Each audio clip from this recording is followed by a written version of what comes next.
Notre prochain conférencier invité se passe de plus en plus de présentations. Il est sociologue, essayiste, chroniqueur et il a accepté de nous parler aujourd'hui en direct de Paris. Je vous prie d'accueillir Mathieu Bock-Côté.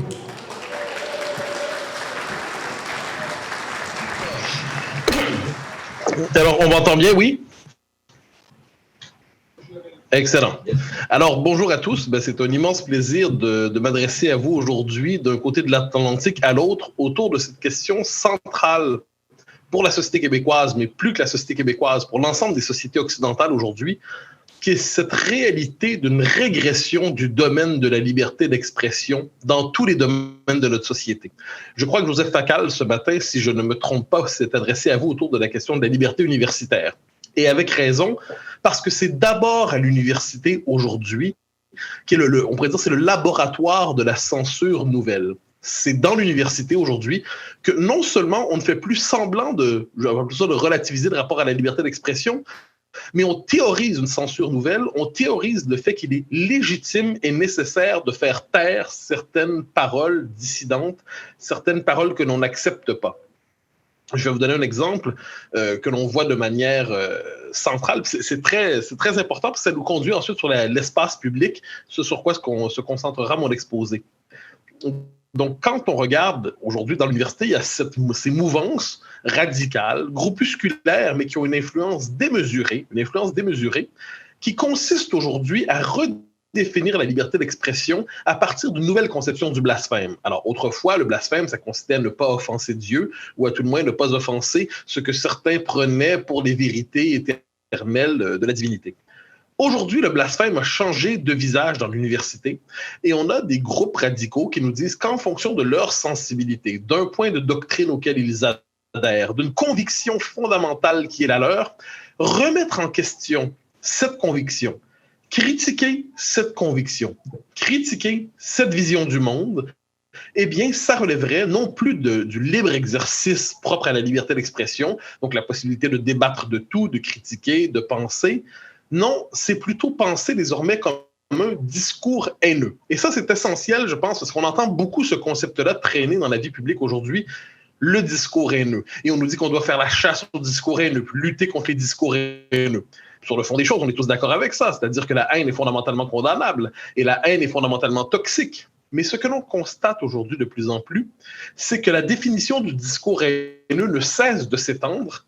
Et je dirais que tous ceux qui n'acceptent pas les nouvelles revendications à la mode, tous ceux qui n'applaudissent pas l'idéologie dominante, tous ceux qui ne célèbrent pas la marche de l'époque, tous ceux qui ne célèbrent pas, on le voit, tout ce qui relève de l'idéologie diversitaire, le multiculturalisme obligatoire, la haine de soi occidentale, tous ceux qui n'embrassent pas ce discours seront à terme, d'une manière ou de l'autre, accusés de tenir des discours haineux.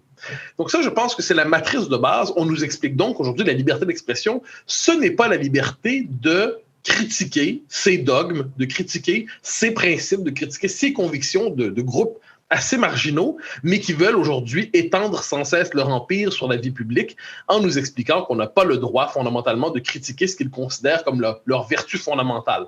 C'est une logique religieuse, on s'entend bien. C'est-à-dire, si vous considérez que c'est tellement profond cette conviction-là, si vous la critiquez, vous me blessez, eh bien pour vous empêcher de me blesser, je demande donc qu'on vous censure. Ça a été théorisé assez clairement dans une gauche radicale universitaire que l'on connaît, qu'on associe à la mouvance woke avec raison. Ce que j'aimerais faire dans les quelques minutes qui suivent, c'est voir comment cette logique-là s'applique aussi dans l'espace public en cherchant sur de nombreux enjeux à rendre toute discussion impossible, ou à tout le moins très, très, très difficile. Comment? En transformant des sujets en sujets radioactifs. C'est-à-dire qu'il y a surtout des sujets que les médias vont dire sensibles. Quand on nous dit sensible, ça veut dire faites attention, si vous prononcez sur ces questions-là, vous risquez d'en payer le prix. Mais sur une série de questions, on le voit ces jours-ci avec la question de l'immigration au Québec, mais on le voit aussi avec la question de la liberté universitaire, on le voit avec la question de tout ce qui touche les discriminations, le racisme dit systémique qu'on a cherché à imposer comme concept dans l'espace public contre l'évidence et contre, je dirais, l'immense majorité des Québécois et contre surtout la vérité des faits. Eh bien, il faut créer une espèce de mouvance aujourd'hui que je dis diversitaire qui a comme objectif de faire en sorte que sur certains sujets, il ne soit plus possible possible de s'avancer, il ne soit plus possible de formuler des opinions sans que le prix à payer pour exprimer ses opinions, ses avis, soit tellement élevé qu'on décide finalement de se taire ou de dire le contraire de ce qu'on pense. Je vais vous donner 2-3 exemples qui sont tirés des 2 dernières années québécoises. Prenez l'exemple du débat sur le racisme systémique qu'on nous a imposé de juin à décembre 2020, puis qui se poursuit aujourd'hui, mais avec moins d'intensité. Pendant 6 mois, il y avait une forme de campagne de harcèlement médiatique contre la classe politique pour que tous les hommes politiques, puis tous les chroniqueurs, puis tous les éditorialistes, puis tous les intellectuels, et puis je dirais les organisations, les entreprises, tous reconnaissent, plient le genou devant la théorie du racisme systémique et disent oui, il y a du racisme systémique, puis on va s'engager à le combattre et ainsi de suite. Et si vous ne reconnaissiez pas la valeur de cette théorie, si vous disiez désolé, oui, il y a du racisme au Québec, comme il y en a partout dans le monde, il n'y a pas de racisme systémique au Québec, eh bien, une campagne de harcèlement médiatique s'engageait. Et l'objectif n'était pas compliqué, c'était de dire de vous obliger à vous rallier à cette théorie, vous obliger à répéter les mots presque à la manière d'un rituel, d'une prière, d'une sainte incantation, pour vous rallier à l'idéologie dominante. Et si vous ne le faisiez pas, vous étiez marqué. Alors, vous aviez la possibilité, si comme moi ou quelques autres, vous disiez non, cette théorie-là n'a aucun bon sens, vous risquiez d'être accusé de racisme, tout simplement. C'est-à-dire, si vous n'étiez pas d'accord avec la théorie du racisme systémique, vous étiez accusé de racisme. Or, nous savons que dans les sociétés qui sont les nôtres, c'est la pire accusation qui soit, avec raison, parce que le racisme est effectivement le suprême péché. Donc, c'est cette idée que si vous n'êtes pas d'accord avec cette théorie-là, et si vous la critiquez, eh bien, vous paierez le prix. On va vous construire une réputation telle d'infréquentable. On va vous infréquentabiliser. On va vous transformer en créature sulfureuse et nauséabonde. On va vous transformer en tel infréquentable qu'il ne sera plus possible, d'une manière ou de l'autre, de vous avancer dans l'espace public sans que vous paraissiez pour un personnage repoussant. La plupart d'entre nous, avec d'excellentes raisons, on n'a pas vraiment envie de se faire coller une telle réputation. Donc, ce qu'on fait, c'est que généralement, on répète la prière attendue, la prière du moment. Mais il y a l'autre dimension, c'est même le silence ne suffit plus. Et ça, on l'a vu beaucoup dans cette même période. Si vous vous contentiez de dire « je rase les murs, je ne veux pas parler, ça ne me tente pas, je n'ai pas envie de recevoir, de me faire attaquer », eh bien, vous risquiez aussi de vous faire dire votre silence est complice parce que derrière votre silence complice, nous sentons bien que vous n'êtes pas solidaire de la cause du moment. Et moi, ce qui m'a frappé, on parle de liberté d'expression, pendant cette période, ça se poursuit aujourd'hui, c'est pour plusieurs intellectuels, pour plusieurs commentateurs et pour plusieurs politiques, c'est le grand écart dans lequel ils sont tenus. Parce que d'un côté, alors moi, je ne suis pas une balance, donc je ne lance pas des noms, mais je vais vous donner des histoires, je vous raconte, sans vous dire à quelle personne c'est associé. Le nombre de personnes qui, depuis 1 an, 1 an et demi, 2 ans, sur ces questions-là, pouvaient me dire, mais vous pouvez dire à plusieurs autres en privé, vous savez, je crois par exemple sur la question du racisme systémique, je n'adhère pas à cette théorie, je trouve que ça n'a aucun sens, mais on est obligé d'y adhérer si on veut conserver notre place dans l'espace public. Si on veut continuer d'exister publiquement, si on ne veut pas subir les reproches, si on ne veut pas être diabolisé, si on ne veut pas être présenté comme un infréquentable, eh bien, on est obligé de se mettre d'accord avec cette théorie, sans ça, le prix à payer sera trop élevé. Prenez aujourd'hui, donc ce qui fait que quelquefois on se retrouve avec des gens qui sont dans une forme d'écartèlement mental entre ce qu'ils pensent en privé et ce qu'ils disent en public. Et moi, j'ai toujours dit, on n'est pas obligé de dire en public tout ce qu'on dit en privé, mais on devrait éviter de dire le contraire en public de ce qu'on dit en privé. Donc, ce que je dis par là, c'est qu'il y a une pression sociale, une pression médiatique, une pression sociologique, une pression culturelle qui pousse ceux qui évoluent dans l'espace public à adopter l'idéologie dominante et le discours dominant et le discours à la mode, sans quoi ils en paieront le prix, puis ils seront transformés, ils seront renvoyés chez les parias. Or, pour un homme politique, pour un intellectuel, pour tout ça, le prix à payer pour être un paria, c'est un prix assez élevé. Donc, la plupart, finalement, décident de se rallier. C'est la même chose en ce moment, si vous me permettez, dans le débat sur l'immigration dont on parle beaucoup. Le grand écart dans ce débat-là entre l'opinion officielle, l'opinion obligatoire, l'opinion nécessaire et ensuite ce que les gens peuvent penser, cet écart est considérable. Puis rajouter une chose, c'est que vous avez quelquefois dans la population des proportions immenses de la population qui ne sont pas représentées dans le débat public. Donc vous allez avoir quelquefois 50, 60, prenez le débat sur la Charte des valeurs. Vous aviez 60% de Québécois qui y étaient favorables. Je pense qu'il devait y avoir environ 6 chroniqueurs sur, ou je ne sais pas, 3 ou 4, j'en sais rien, qui y étaient favorables publiquement. Donc, vous étiez dans un environnement où l'opinion d'une très grande partie de la population n'est pas représentée dans les médias, où il est représenté de manière marginale, où il est représenté de manière caricaturale. Donc, qu'est-ce que ça fait? Ça pousse un climat d'inhibition, ça pousse un climat, je dirais, d'autocensure. Et ça, je pense que c'est pire encore que cette censure que nous connaissons dans les universités. C'est cette culture de l'autocensure qui se développe ici et là, une culture de l'autocensure qui fait que les gens disent le prix à payer pour dire ce que je pense est tellement élevé que je vais me taire. D'autant qu'existe aujourd'hui cette formule contemporaine de la meute lyncheuse que sont les réseaux sociaux. Donc, si ça tombe sur une personne, une phrase de travers, une phrase mal citée, une phrase mal comprise, c'est là où une phrase maladroite, ça peut arriver, elle est lancée sur les réseaux sociaux. Et là, la campagne d'humiliation publique, la campagne de diffamation qui peut se lancer sur quelqu'un est telle qu'encore une fois, c'est un élément dissuasif qui fait en sorte que plusieurs se disent « je ne vais pas me mêler des questions sensibles ». Vous connaissez d'ailleurs ce vocabulaire-là. Quelquefois, on va dire que quelqu'un a fait un dérapage. Dérapage, c'est amusant comme notion. Ça veut dire qu'il y a un couloir autorisé, puis ensuite, il y a des contrôleurs de la circulation idéologique qui donnent des contraventions idéologiques et médiatiques à ceux qui sortent du couloir de la pensée autorisée.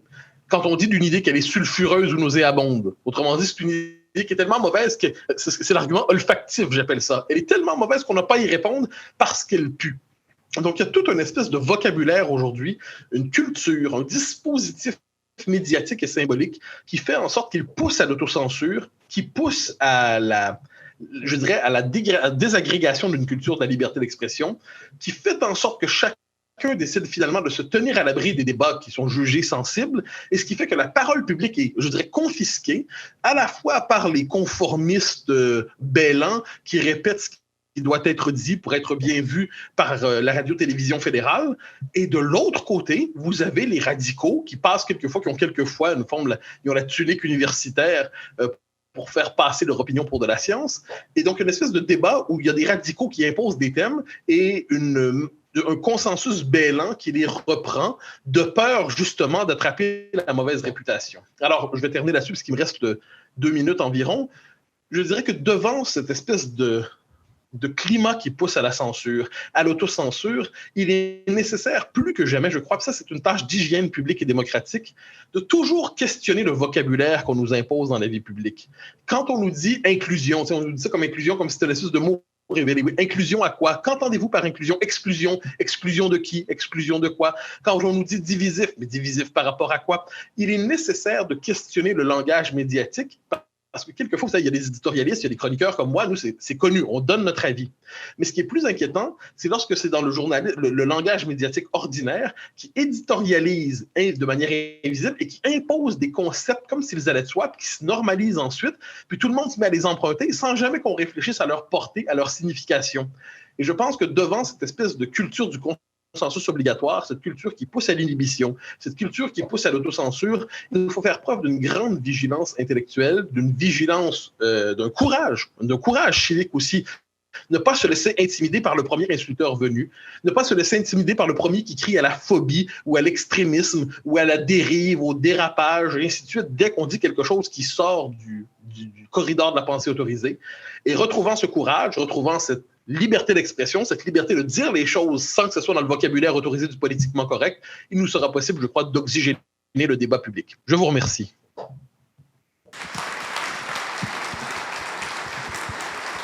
Merci. Merci beaucoup, Mathieu. Merci. Je file pour mon émission. Merci. Merci beaucoup. Nous allons nous installer dans quelques minutes pour commencer, pour vous présenter un panel de discussion. J'aurai 3 invités que je vais vous présenter dans quelques minutes, mais pour l'instant, j'aimerais souligner une présence inattendue et non moins appréciée dans la salle aujourd'hui. C'est une personne dont il a été question beaucoup dans les derniers mois et les dernières années. Madame Verouchka, lieutenant Duval, est venue nous voir aujourd'hui.